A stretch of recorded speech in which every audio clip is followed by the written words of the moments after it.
Hi everyone, it's Jen again from Nani Welcome back. I am excited to show off a couple of projects for you. So altered art, mixed media, that's totally my passion. So when this opportunity came up, I jumped all over it. So here is my first project right here. This is probably one of my favorite paper collections. I'm going to say that like 5 more times. And this jewelry box is one that I actually got from Goodwill or something, and it was this ugly green color.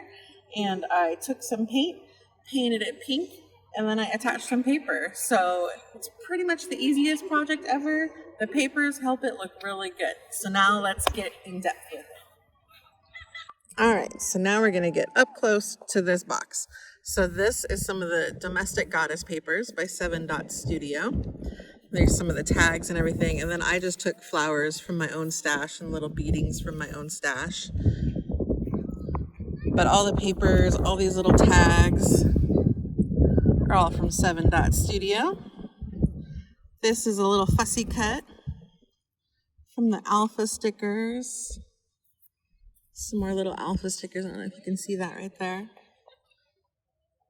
We got the drawer. Here is the side of the box. The papers just have so much detail. And then let me open up the inside. So this would be a great little holding spot for, like, if you know any sewers in your life, or shoot, I'm probably gonna put my little waxes and paints in here because it's pretty cute. Here's this like ledger paper. All right, and then last but not least, I have this drawer. Get this open. So here's all the paper. Pretty simple in here. Here's the drawer. So yeah, I pretty much just measured the paper, attached it, and then covered it with Mod Podge. A lot of Mod Podge on this guy, but I love it. It's gorgeous, and this paper just makes it super easy. All right, so now I'm going to show you the Domestic Goddess papers. It's a really big collection, so just bear with me.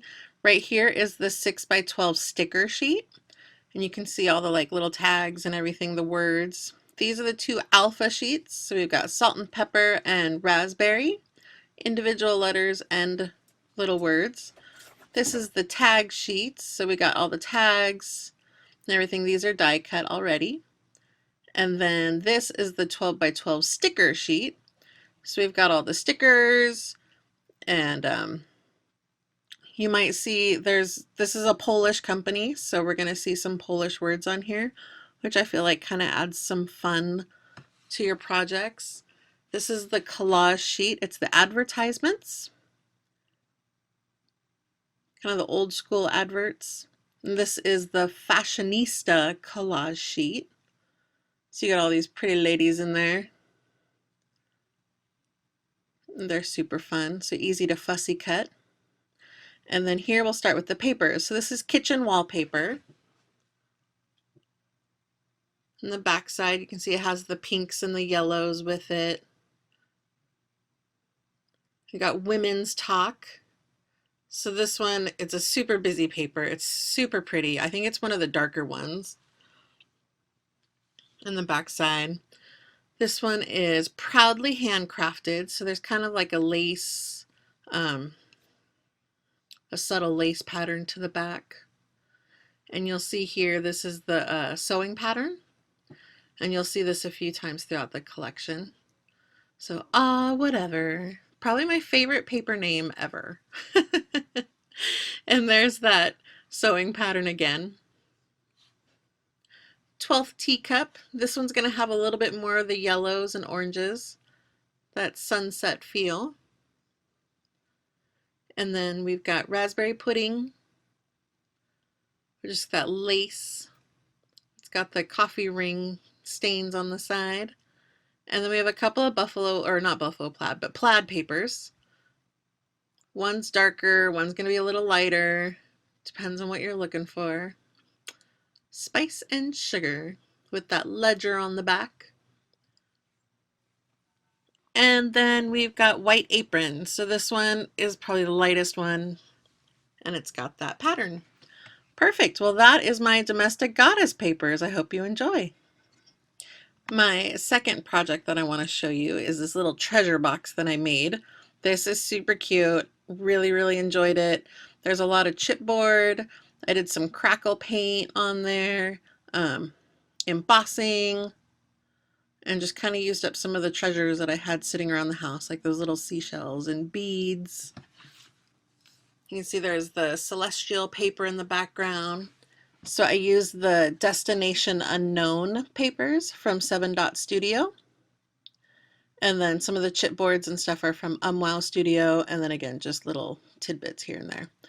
So if you want to make this on your own, this is what I have available in the shop. I have this box. It's bigger than the box I'm showing you right now. I don't know why. And then these are the papers I used from Destination Unknown. This is Walk the Plank. So that had that wooden paper that I used as the base for the box before I went over it with paint and gesso. And then the background is, or the back is just this like white and gray. And this is the Under the Stars. So this is that celestial type paper that I used. And then the other side is this blue with the little islands. And that's what I used for the bottom of the box, is kind of like a treasure map, which I thought was really fun.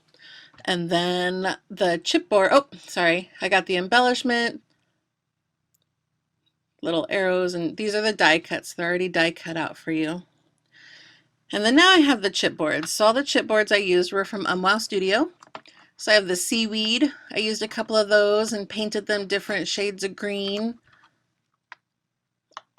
And then there is the anchor, which I inked with black and then I embossed with a silver. And then these are a couple other ones. This is the coral. There's a couple coral pieces in there. And this is a sea mash. So you're going to get a variety of chipboard in here. So there is, let me see if I can open this up. There's like a whale, there's a jellyfish, there's a couple of like little sea plants, there's like a squid, there's a little variety of everything. And then this is a little fishy confetti. So they're just little small guys, different kinds of fish. All right, so this is my third project that I wanted to show you. This one's going to be a little bit more in depth. This is kind of just like a quick showing of how I would make a not a canvas piece, but like just an art piece. So I really like blue. So I got a couple shades of blue in there, just painted it really quick. Wasn't really quite sure what I was going for, but I had a lot of blue paint to use, so why not? And we're going to heat set that. All right, so I wanted to use the molds, the Prima molds. These are so much fun, you guys. So there's wings and stars and moons, which is what I'm going to use for this piece. I had fun one day and got out my Paris of plaster, and I just made a whole bunch of mold pieces and then put them in a little box so I could use them later. So that's what I'm going to use here. So I've got them already made. Like I said, I just got plaster of Paris from Home Depot. It's super cheap, super easy to use. Sometimes you might get a bit more of a distressed look, and I'll show you that more later. And then UmWowStudio has these cute word chipboard pieces, which I really like because they're the perfect size to add on to anything. They're not too big, not too small. And she has a variety of words that I have available on my shop. So I decided that I needed a little bit more on this blue board. So I grabbed my peacock feathers, the Distress Oxide spray, and that was just kind of the perfect like contrast to the sky, which is what I really wanted. All right, so now we're gonna start painting the plaster pieces. I like the Paris of plaster of Paris, however you want to say it, because they take paint really well. So I'm going to paint the moon, and I'm using the Sparks. So Prima has two different kinds of paint. They have the Sparks paint and they have the metallic paint. The Sparks paint is going to be really heavy on the glitter, glimmer. It's going to be very shiny. So just depending on the look that you want. I wanted that for my moon, or I guess that's a face, the face of the sun. Yeah, whatever, the face. So I painted that, and then I'm going to use the metallic paints.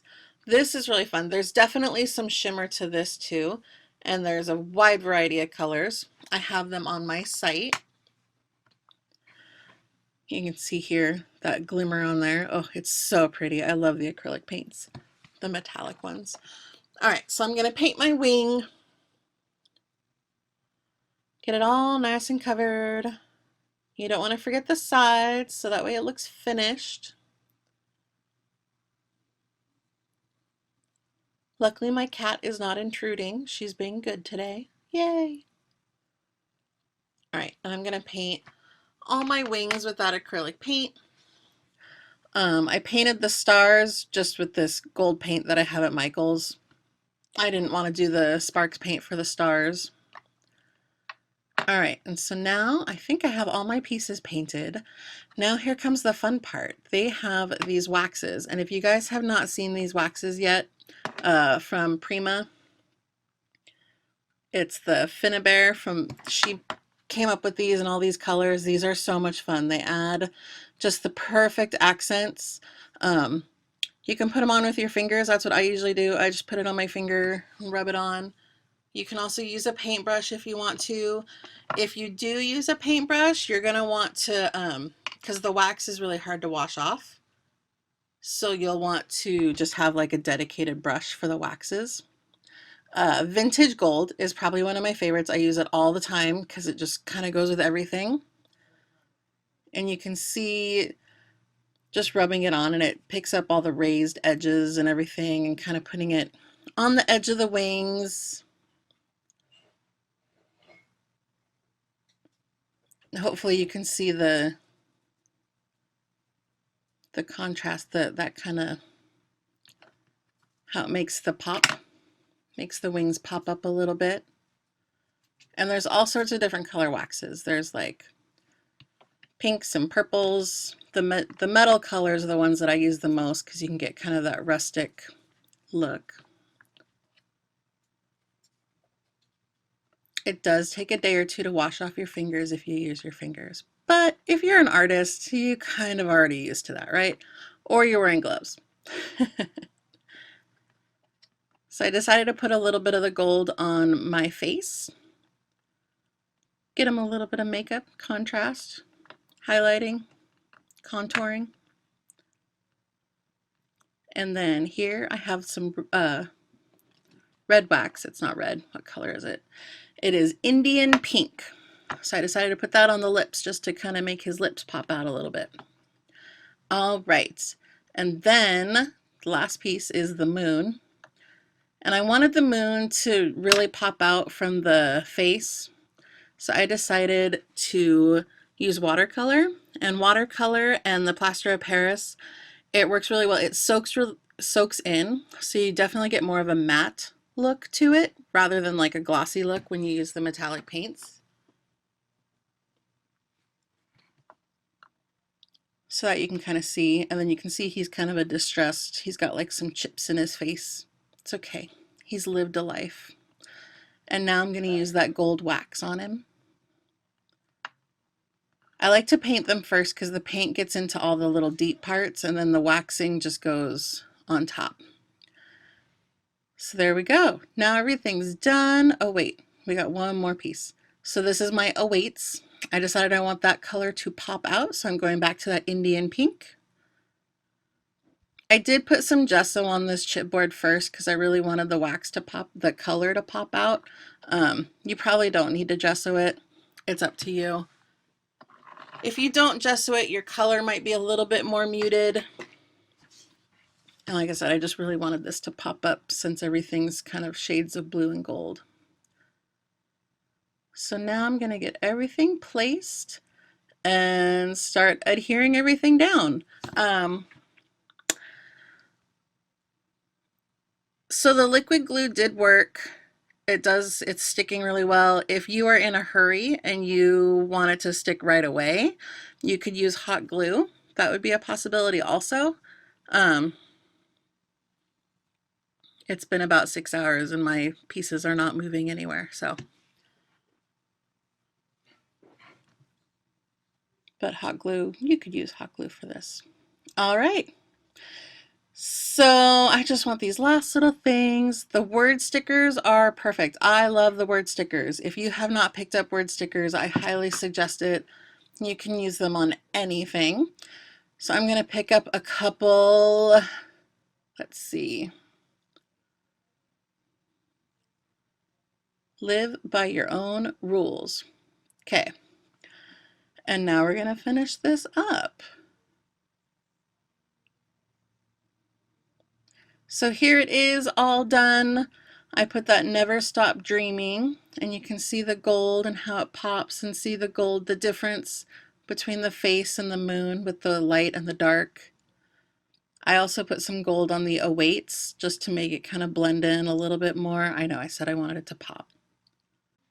All right, so now that you've seen what you can do with the molds, here's another way that you can use the molds. You can use casting resin, which you can pick up on Amazon or Michael's or whatever. And then the kind that I got, you have to let it sit for about 24 hours. This is the Mermaid. She's sat for 24 hours now. Lost her arm. Oops. And a little piece of her hair.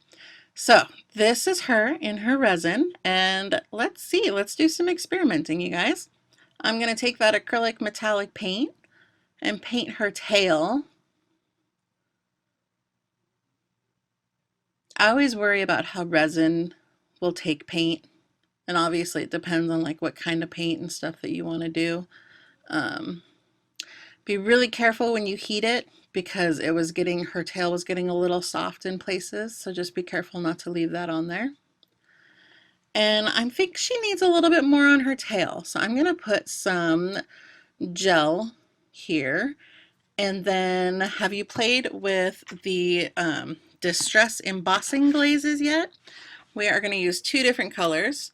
We're going to use the Broken China and Cracked Pistachio, which are perfect mermaid colors. So I'm just going to sprinkle a little bit over here, the Cracked Pistachio. And let's see how this turns out. And then I'm going to do the Broken China on the bottom of her tail.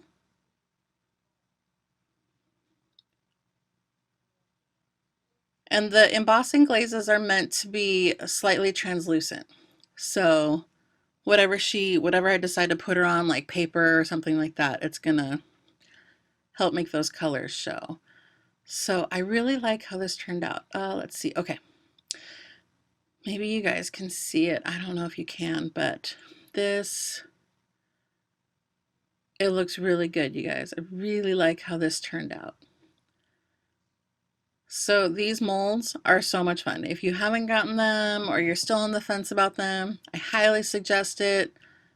They're great. There's a whole bunch of them available at the Nani shop, and I'm going to have a special going on for them today. So hopefully you learned a little bit about the molds and the Paris of plaster. There's also so many other ways. And chipboard, you can emboss, you can paint, you can do anything. All right, everybody, thank you so much for joining me. I hope that you enjoyed these projects that I showed off. Feel free to come like me, follow me at Nani on Facebook, Instagram, and Pinterest. All right, if you have any questions, feel free to email me or message me. Thank you. Bye.